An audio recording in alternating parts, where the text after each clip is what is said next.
Good afternoon mga guys. Nandito ako ngayon sa bundok. Inaabot ako ng ulan dito mga guys. Dito nakasilong ako dito. Kumuha ako ng dahon ng anahaw at saka tinusok ko dito sa puno ng saging. Yan guys. Yan. Yan, silbing silungan. Yan. Medyo kukunti na lang yung ulan mga guys. Nagtatanim ako ng mga lansones mga guys kaya inaabot ako ng ulan. Hindi ko pa natapos yung aking itatanim. Isang daang puno to kasi guys Dito ko sila itatanim sa mga malilim na lugar para hindi sila mapatay pagka inabot ng tag-araw. Yan, tapos pagka namumunga na sila, tsaka na lang papatayin yung mga ibang kahoy para sila naman yung may iwan. Yan, ito guys, madilim na dito sa loob ng gubat guys.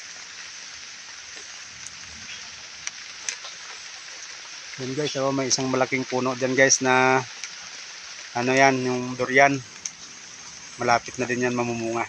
Baka next year mamunga na yan. Yan guys, mukhang muulan uli guys.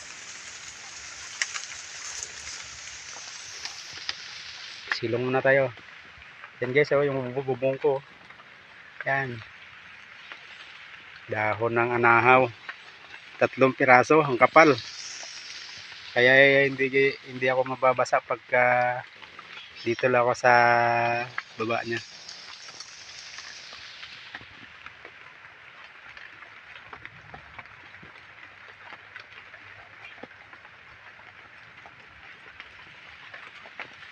Yan guys. Maghahanap ako ng mga may bakante dito guys na walang punong kahoy. Diyan ko nilalagyan ng tinataniman ko ng mga lansones. Para pagka lumaki na sila, yung mga kahoy na nasa tabi nila, yun naman ang papatayin para sila na lang yung matitira. Sakto na yan pagka sila ay nagbubunga na para mag-harvest na lang sakali. Sige guys, thank you for watching. Bye bye.